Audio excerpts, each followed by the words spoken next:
Well, what are some risks that you just don't see? Today we're going to take a look. Stay tuned for Prudent Money.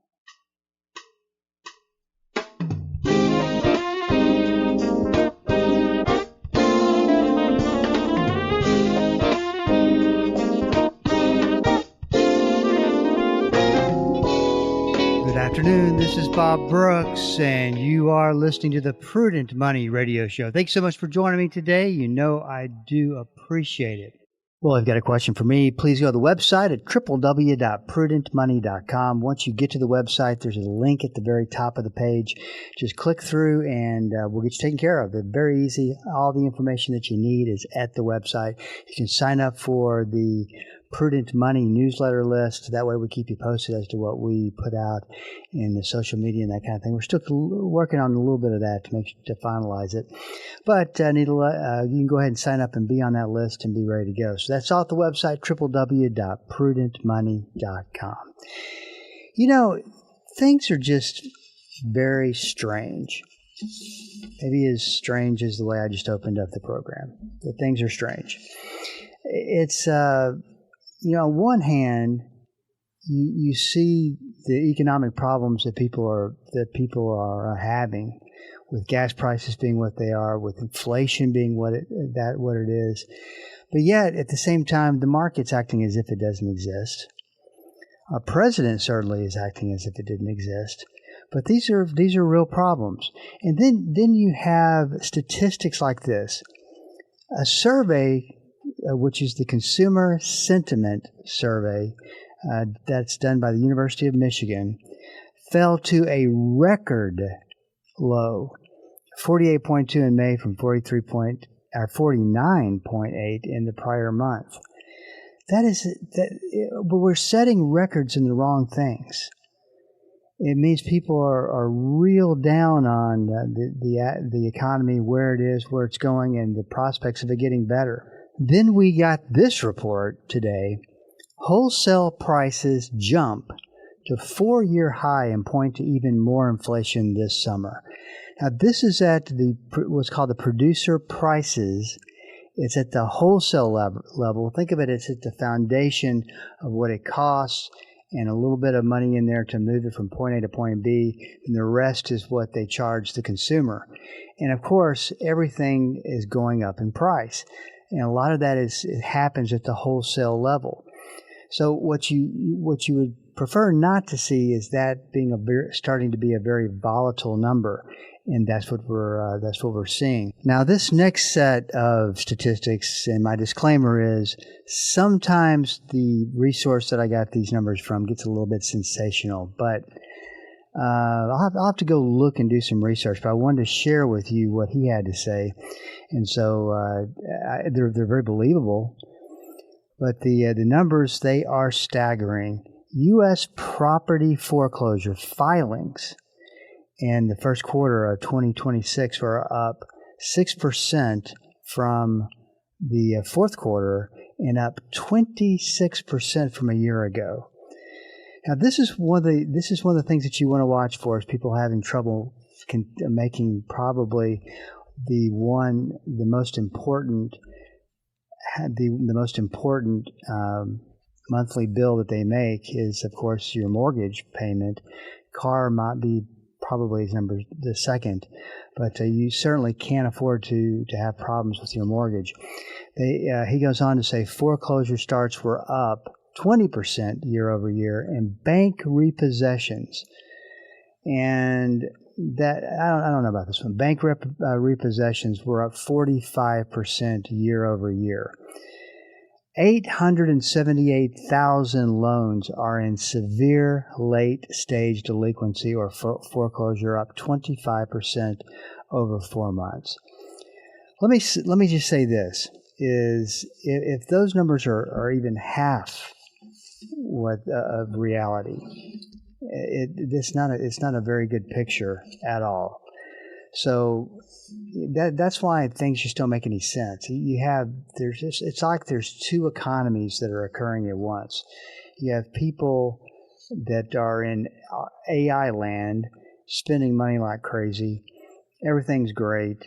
AI stocks are going through the roof. And in fact, if you look at the stock market, like you look at the S&P 500, well over half of the stocks, the last time I looked, well over half of the stocks that are in the S&P 500 are not even doing very well at all. And then the other half, most of which are AI stocks. So what you're seeing is, and I want to stress this is what you see in the late stages of a bull market cycle. And what I mean by a bull market cycle is a bull market is a market that goes up. It's made everybody a lot of money. It's been a great thing. Bull markets don't last forever. And this is what you're seeing. You see this volatility, this momentum. You see fewer and fewer stocks participate and make money, while it's fewer and fewer stocks that are carrying the market, making the market go up.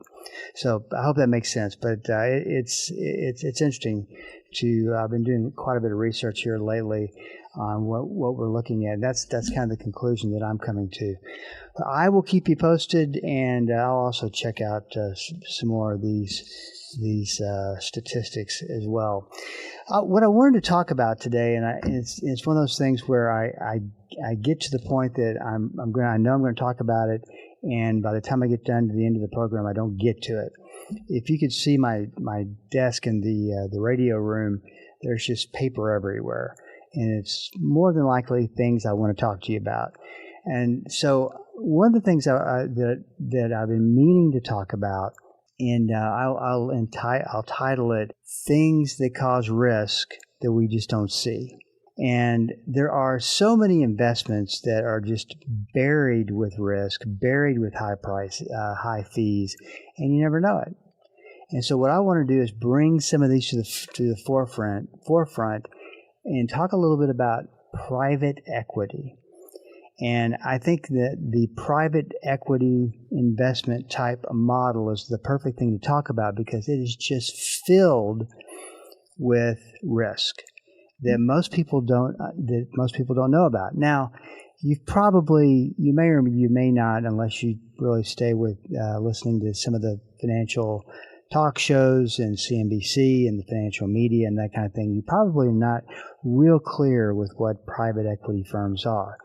But it's, private equity firm is not traded on the New York Stock Exchange. It's privately held, meaning there's owners that own the company, and what they do is they take over small, mid-sized companies, they take them to the next level, and they sell them, and they take a lot of risk doing so. And one of the things that I will be talking about a lot, because I want to make sure that you are very, very clear about the risks associated with these particular funds, because they probably are on the way to see you in your 401k plan. There is a lot of movement led by President Trump to include these private equity funds, investments that you can invest into that are actual private equity investors, in your 401k plan. And I've got huge problems with this, just because so many people who will be investing money into these particular plans don't realize the high failure rates that go along with these companies, and they won't realize all of the additional risks that they're taking.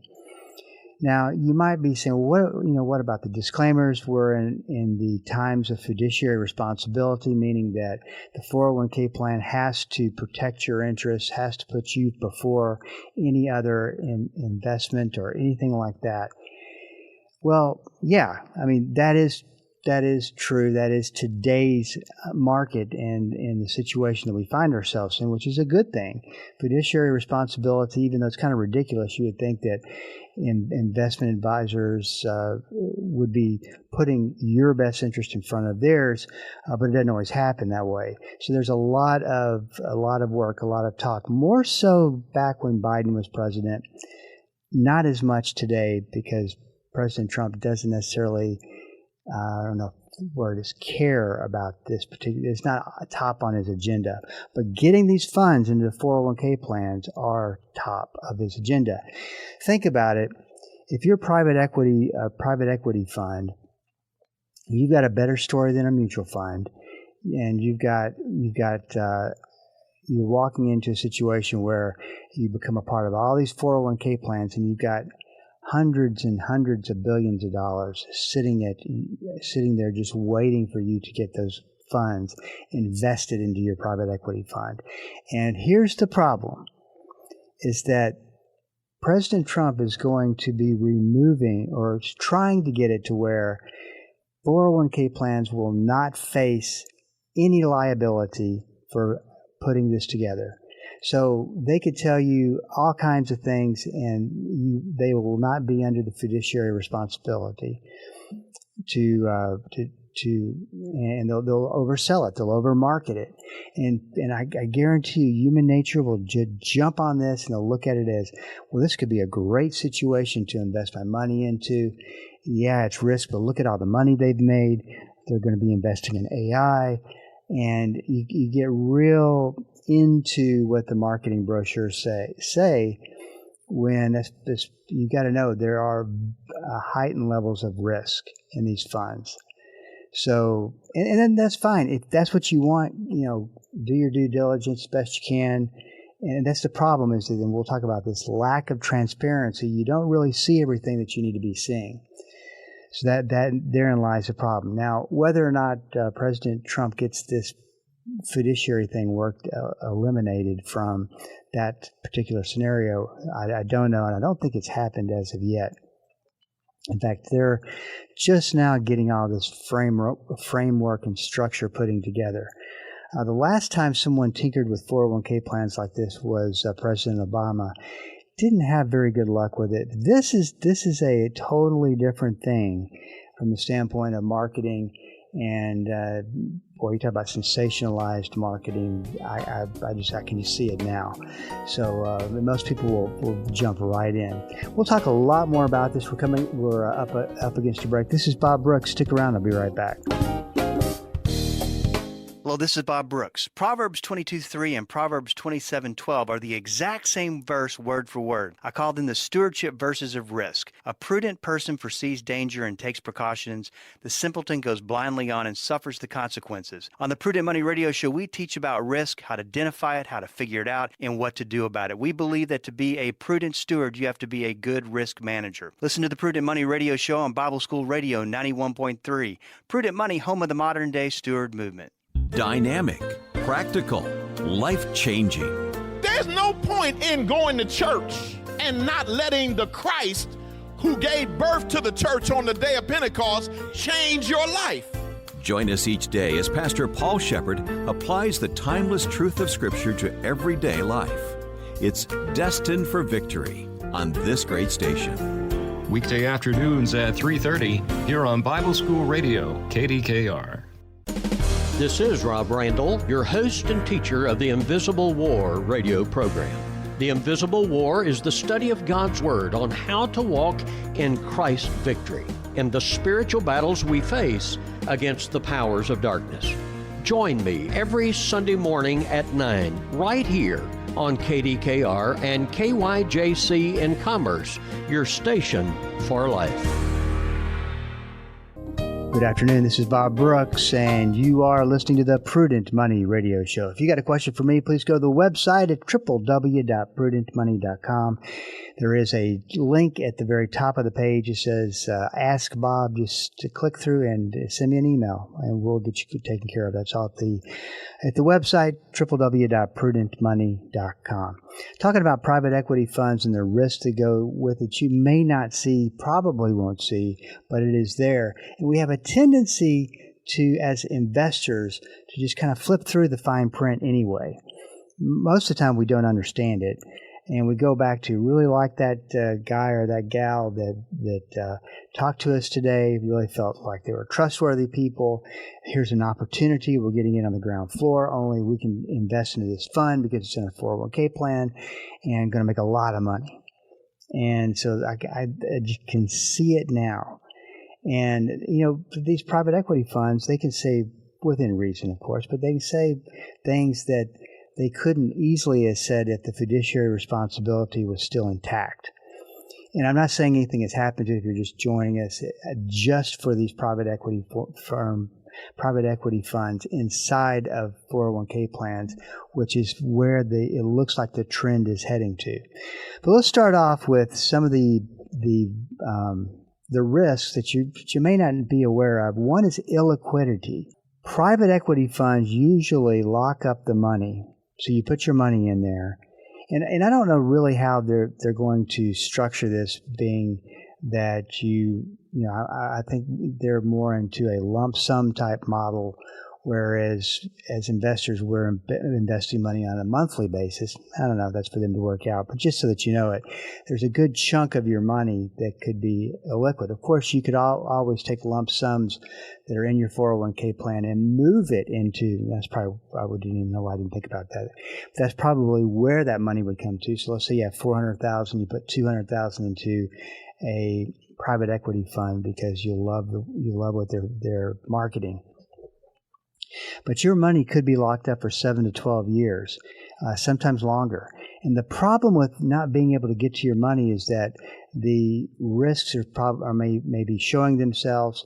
And this is one of those things that if it hits, if you're playing blackjack and you keep winning, you're going to win big. But there's also the bigger chance that you could lose. And not that I'm against people making money with riskier funds. If that's the way you roll, then more power to you. It's just that you lock that money up, you lose control of that money, and you're trusting people that are taking a lot more risk than you might be comfortable with, that you might even know of, and just saying it's going to be okay. You can't get your money out. So I've seen this numerous times in the investment business through the years I've been an investment advisor. So you want to be very, very careful. There are and what's interesting too is that in order to be an investor into private equity funds, you've got to meet a certain qualification. I can't remember what they call it, but it'll be interesting if for somehow magically that gets waived. I seriously doubt it, but you never know. High fees, big shocker. Traditional private equity fee structures are often 2 and 20. So this is the way they explain it. There is 2% management fee on no matter how much I don't think you really get a break, how much you put into it, and 20% of profits. So it's pretty steep. And of course, these losses can materially reduce investor returns over time. Lack of transparency, we talked a little bit about this earlier. A public company, they have to disclose everything. There's a lot of rules that keep public companies in check, and some still try to break the rules. But private equity, they don't have to. Holdings may not be updated frequently. What they say your investment is worth could be very subjective. They could be making a lot of assumptions that are not totally on the up and up. And financial information can be whatever they put down and can be limited. Investors may not even know the true value of investments in real time. Now, I want to say that one more time. Investors may not know the true value of investments in real time. Are you comfortable with that? That's kind of part of the game, is that you may have sunk to a significant amount of your 401k plan money into this thing, $200,000, and you'd be questioning whether it's worth 100 or 50. You just don't know. You just know that this particular fund bought all these properties and now they're taking a bath on it, and all of a sudden you're not getting as much information, and you know what the situation could be. Use of leverage. Another a more friendly word for leverage is debt. Many private equity deals rely heavily on borrowed money. Some of these funds will pull it off, most of them won't, where debt becomes a private. And it just, it can amplify gains, but it can also magnify losses. And especially in weak economic environments, debt-heavy funds like this can become distressed very, very, very quickly. We've actually, and I've talked about it a few times over the past couple of months, for the problems with private credit type funds. Same thing as a private equity fund, except they deal in bonds and debt and that kind of thing. I don't know that I'd want to be in that. That is really taking debt's really taking a toll on people. Economic sensitivity. Private equity tends to struggle when interest rates go up, when credit tightens, when refinancing becomes difficult. And that's the real problem. I think when you start out in any type of venture and you borrow a lot of money, you're not going into it thinking, oh, probably won't be able to pay this back. We'll probably get in trouble and it'll blow up. No, you're looking at it and you're saying it's going to be great. We're going to put this money to work and we'll be able to pay it back in no time. Everybody's got great intentions, but you got to know debt can become a problem overnight, as I always say. So you want to be very, very, very careful. The whole goal is to either sell it or take it to an IPO, which means take it public, so it can be traded on the New York Stock Exchange. And a lot of things can go wrong along that road. I've seen this many times with REITs. And now I will say this kind of risky investment, this kind of setup, these private equity individuals that run these funds are good at what they do. They're very, very good, but they're just taking a lot of risk, and you got to know that. Valuation risk. They say it's worth this, and it's really worth a lot lower. And these private assets are not priced daily on an open market. So, you could think everything's okay, then 2 or 3 months later get a letter in the mail that says, hey, what we thought was worth $200,000 now is worth $100,000. Not that great of a conversation to be having. Manager risk. Performance differences between funds can be enormous. And manager selection is critical and difficult because you don't know. I mean, I'd have to do so much due diligence. When I would be done with it, I still couldn't tell you if I'm right or not because they don't have to disclose everything. Let's see, potential conflicts of interest. That kind of speaks for itself. Retirement portfolio concerns. Money is inaccessible. Cash flow is unpredictable. Valuations, what they're worth, can lag reality during downturns. There's tax complexity that goes along with it, and like I said, it'll be interesting to see how they handle all of that in these 401k plans. If you just joined us, what we're talking about is the risks that you don't see, and if the government has their way, they're going to allow 401ks to start holding private equity funds. We've talked about it before. I'll keep talking about it because I believe it's important that you understand the risk that goes into it. And as I said earlier, they're also looking to put a little bit of an additional piece to these rules and regs on 401k plans, stating that the fiduciary responsibility is not in play. In other words, I could let let's say that I'm in charge of your 401k plan for the whole company. I'll let these private equity firms come in and talk to employees, do seminars, do webinars, and get and pitch their private equity fund to move money into it.